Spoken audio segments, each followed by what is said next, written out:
All right, everybody, welcome to another edition of What's What BR. We have got, again, Mary and Tara with the East Bend Parish Library System joining us again.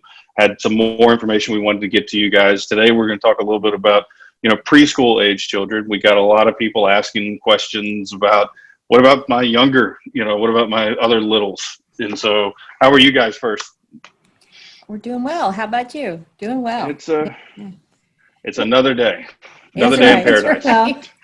We're excitedly looking forward to sharing library materials again in a physical way. Yes. But for right now, there's a lot of things that we can share in a digital way. Yes. And we hear a lot about what to do about the school age kids, but we can't neglect the little guys. Yep. Because maybe their daycare, their learning center, their preschool is not functioning, and you just don't think, well, give them a Chrome and set them up on classroom time. You don't do that with the little kids. No. But we have a resources that would be useful for a parent or a caregiver, and sometimes it's someone that perhaps isn't used to caregiving that many hours a day, and they're running.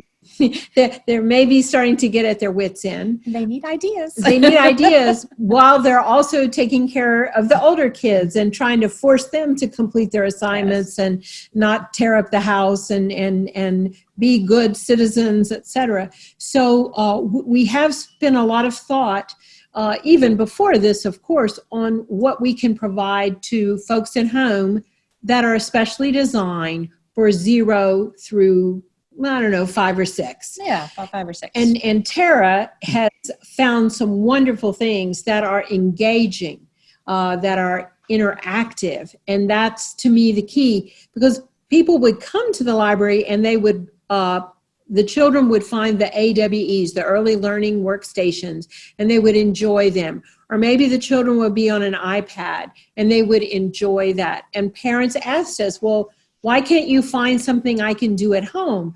Quality games that deliver sneaky educational content disguised as fun. Yes. And so we started something called Early World of Learning. Yep. We have Sesame Street, but then, Tara made my heart sing because she found Miss Humblebee. Miss Humblebee's Academy. Yeah. Apparently there are some busy bees out there. And it's a whole suite of stuff that you can safely put your preschooler on. That's right. What that particular database has in it is it's kind of like a tracking learning program as well. So they're playing games, but it's keeping track of what they've learned. So each time they go in, they can pick up where they left off. So they'll make a free account on it, and it doesn't require anything. Just a library card. Just a library card. So that it's completely free. Ages 2 to 6 is the design. It's designed for ages 2 to 6, and they can practice their ABCs, their numbers, their colors, their shapes, and then some of those basic skills that they need to learn in pre-K and kindergarten as well. And so they can have some fun. They can do something like the big kids do, because the big kids are doing fancy stuff. Yeah. And so the little kid gets to do that too. And all the time you're sneakily putting content in their heads about concepts, left, right, big, little, ABC, 1, 2, 3, all those things, so that by the time they will be going into kindergarten or preschool, they will be so ready.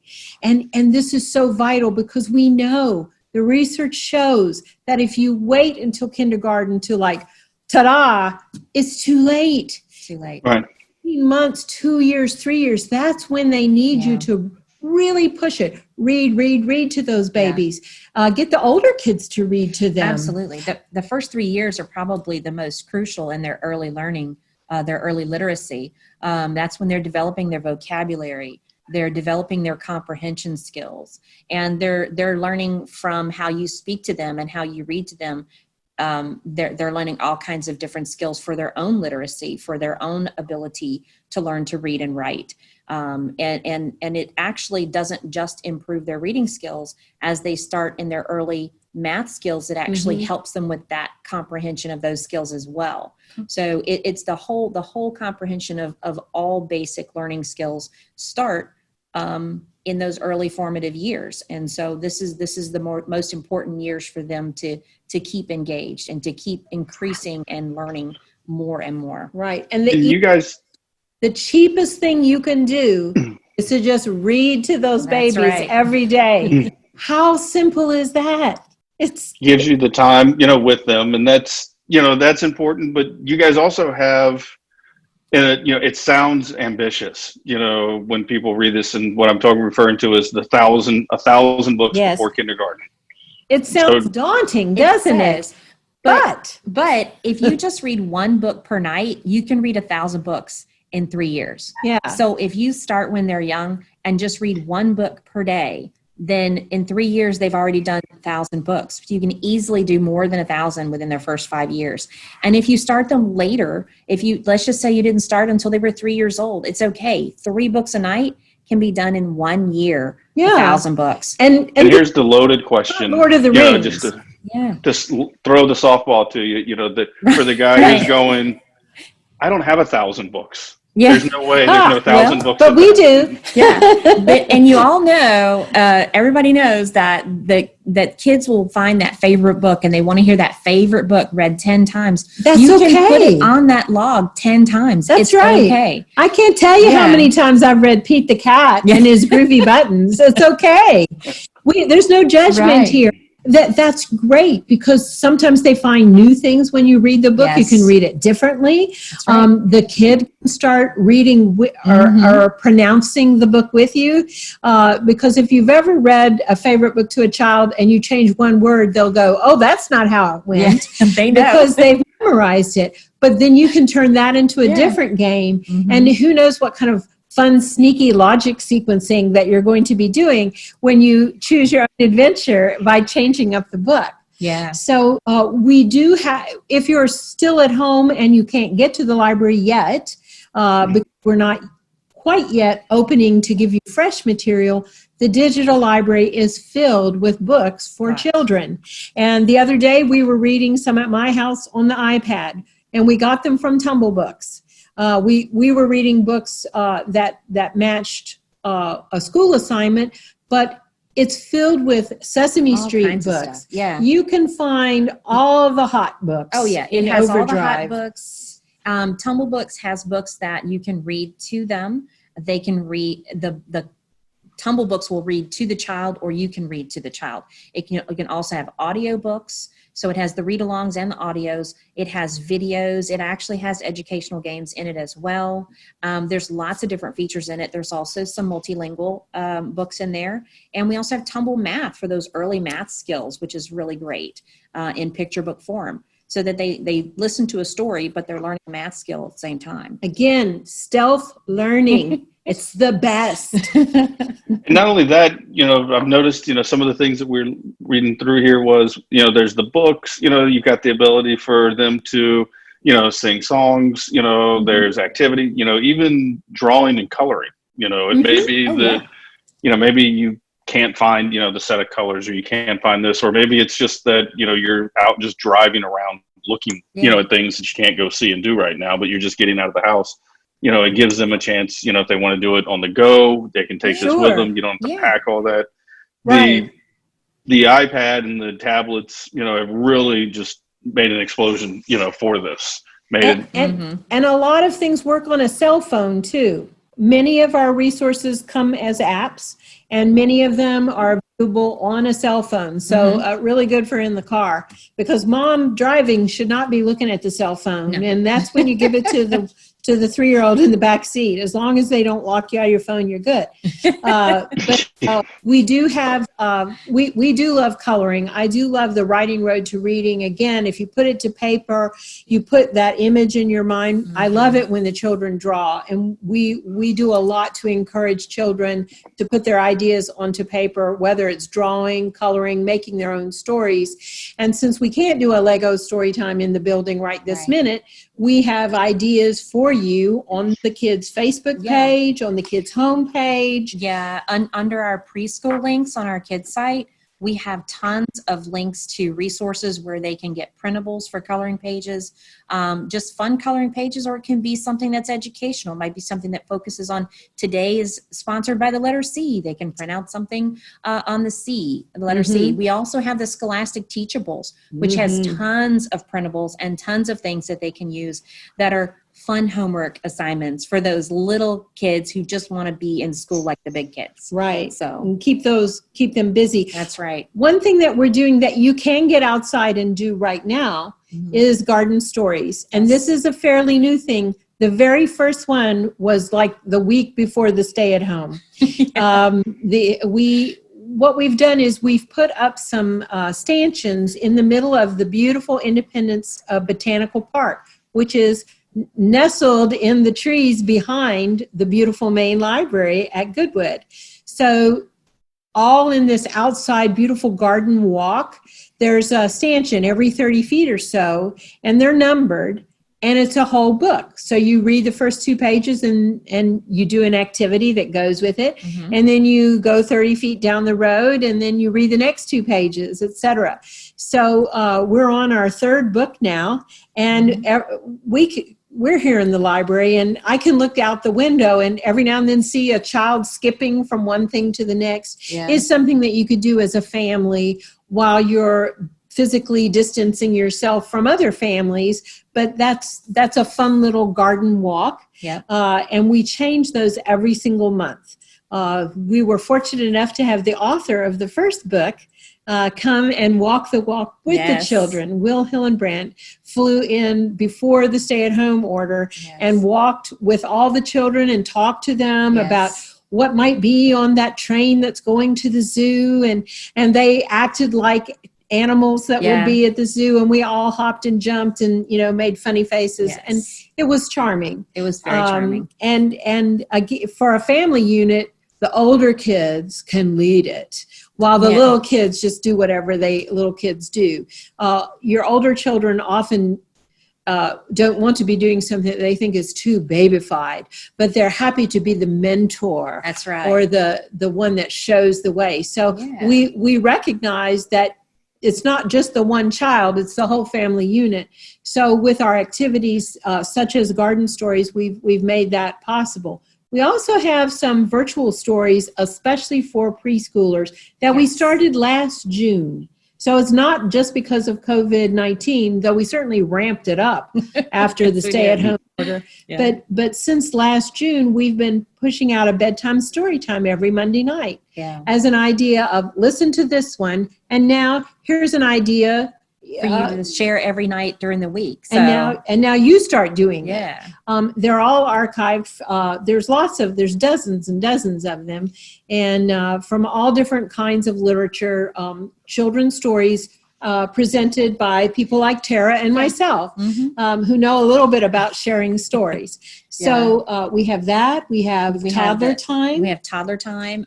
During the summer, we're going to turn it into preschool time so that we can incorporate some of those older kids who are done with their preschool homework, and we want them to have just as much fun as those toddlers. So it'll be a little bit of a mixed age story time for them. Yeah, and a story time is not just one story. It's a whole kind of curriculum with, there's movement, there's singing, there's maybe finger plays, there's the book that you read aloud, there's interaction. And since we don't have children in the library right now with whom to interact, we've set up all the stuffed animals. And so one day, the flamingo is especially excited to see new stories. And it's hard as a storyteller to not have an audience too. So the animals are doing their job. They're working hard so that the storytellers can lay down some new toddler times, and they're dropping every week. Every Tuesday morning at 10, and they last about 30 minutes. So, those come out every week. So that'd be a good time for mom to go take her shower. There's some, we don't normally advocate parking the small child in front of a screen, but this way everybody It's a little different. wins. Yeah, everybody wins. And you're in a safe place. Right. Because we guarantee. And we're going to sing and dance with them. That's right. While they listen to their stories. And we're going to tell them they did a good job. That's right. So that's been kind of fun. It has been.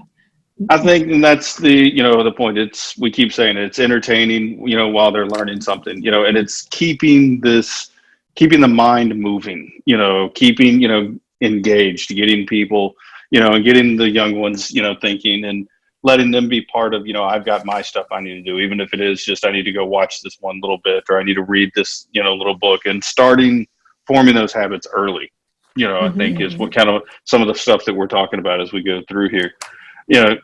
You guys have, resources for these kids all over the place. We've talked, about some of the crafts, with some of these virtual programs, but I can't say it enough. You guys have done, these are not new things, from the library. No. People need to know, this isn't just, you guys have just killed it and crushed it and come up with 160 databases and all this online content, in the last 2 months. This is hey, we're your library. We've been here. Yeah. We've had these things for you. And most importantly, we'll continue. So if you've just found out about these things, this isn't something that you're going to do for another 30 days, maybe, or, 2 months, and then you're going to have to go back to normal. This is ongoing. You're always going to have access, to this information. Year round. That's right. Year round. If anything, we'll just keep adding to it. As long as we just want to be careful and add things to the point where we have the capacity to share them share them well. So every month we have a newsletter that comes out in print when people can come into the library, but also digitally. And it's from the library's homepage, ebrpl.com. You can click on the news source or see older ones. Mm-hmm. And the news source for May is filled with digital platforms designed especially for children. Yes. And then in June, it'll be it'll be the summer reading program. It'll be digital resources, mostly for kids. Mm-hmm. And it'll be some other hints and especially resources and amenities that celebrate Baton Rouge, because we're going to invite you to celebrate Red Stick at Home for your summer vacation. And we're going to be promoting all of the wonderful amenities that our partners in Baton Rouge do, whether it's the Louisiana Arts and Science Museum, the Knock Knock Children's Museum, the Baton Rouge Zoo, the Hilltop Arboretum, things that Breck has.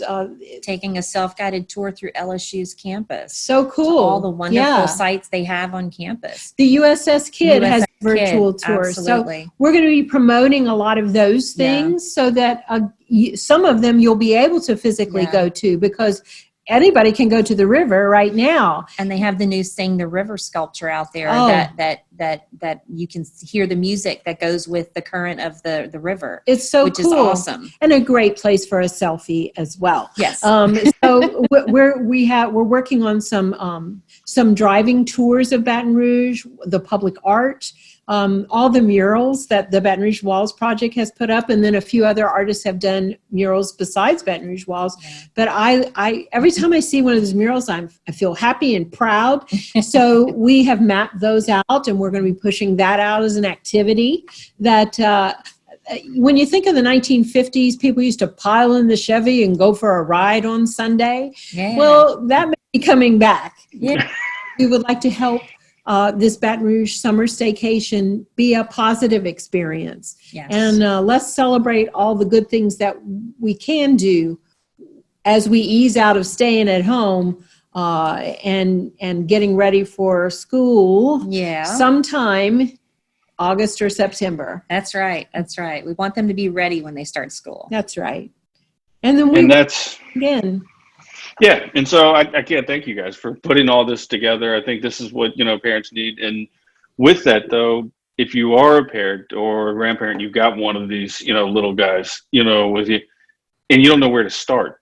Yeah. Once again, pick up the phone. We've talked about it, before, you guys are there to say, hey, tell me what are they like? What are they into? What do you think, would grab their attention? Why don't you try this? Why don't you try a little bit of that? There's an endless supply. We could go weeks with, try this, try that. There's something that's going to grab and capture their attention that will make them ask for more, That's right. again. And so you guys are there, 10 to 2, but possibly it looks like you'll be able to get some newer hours. Yes, we're going to be able to open up the telephone banks once the stay-at-home order is lifted, and the staff will be able to kind of figure out where they can sit and which phones will be theirs. Yeah. And so the week of May 18th, we will have opened up the phone hours from, say, 9 in the morning till probably 8 at night, Monday through Thursday, 9 to 6 Friday and Saturday, 2 to 6 on Sunday. And we'll keep that phone schedule for as long as we're in phase 1. And phase 1 will include having the call ahead pickup service where mom could say, quick, I need 10 books on horses. And we could have them ready for her for lobby pickup, or in the case of the main library and the Fairwood branch, we have drive-through pickup windows. So that's an easy transfer. We'll be doing that for some period of time. And then finally, we'll get to the point where we'll still offer that, but you'll be able to actually come into the building and use the computers. The Wi-Fi has been up the whole time, 8 to 8 in the morning till 8 at night. So a lot of people, Brandon, have been driving to libraries all over the parish and sitting in their cars, or on a beautiful day coming out. And at the main library, we have the kind of canopied area in our plaza. They've been using the robust Wi-Fi that the library has. Quite a few, hundreds and hundreds a day, actually. So good for them. But once we can let them in the building, it may be a little bit more comfortable than sitting in your car in the parking lot. So that will be part of phase 2. Again, all that will be on the website. We'll push it out on social media. And of course, there'll be announcements. And one of the things is you've got you have the normal ebrpl.com, website, but not only on there, but also on Facebook, you've got one for kids, as well. That's a little tailored differently. And that's right. Yes. EBRPL Kids on Facebook. And EBRPL Kids has different things that we've been pushing out, crafts for the whole family to enjoy together, weekly challenges for them to participate in. Again, that's where we host our Tuesday morning story times and those bedtime stories on Monday nights. And that's where we'll be putting a lot of information about our upcoming programs, as well as sharing them on the main Facebook page and also in our source and on the online calendar. And if someone does not yet have their library card, they just need to call us. Call the circulation desk, and we'll set them up with a computer use library card. And then when they can come in the building, we can convert that to a real library card. That's right. You can check out lots. Well, that's awesome. So even if you're not, if you don't have your card, if you can't find your card, right, make the phone call. You guys can get the information. You don't have to miss out just because you can't find it and you didn't realize. I think we talked about it on one of the other episodes. Was this isn't it's not your parents' library or your it's not your grandfather's library. There's no judgment here. That's right. No card catalogs anymore. It's digital when you're in there. It's digital when you're not there. So that's right. So well, look, I appreciate as your phone. Exactly. So look, I appreciate everything you guys are doing. Are we missing anything? I'm kind of running through show notes here. I think we've covered, like I said, we've got an incredible amount, from all the different, activities that the kids can do, to the 1,000 book, challenge, to, garden stories. It's just incredible the amount of information you guys have. We couldn't get all of it here. No, follow up by reading the source. That's and going to that kids page, and if you like the EBR Kids Facebook page, then you'll see more notices as Facebook allows. That's right. We have got to play within Facebook's algorithm and what they like. That's right. So the important thing is like the page, but also go back and frequent the page. There you go. That's right. All right. Well, look, I appreciate it. I will let you guys have some time in your day. We will, Thank you, Brandon. get this all put together and get out there. Appreciate y'all sticking, All right. joining, coming in every day. I know it takes a lot All right. to do that. So Take thank you. care. Take care. Bye-bye.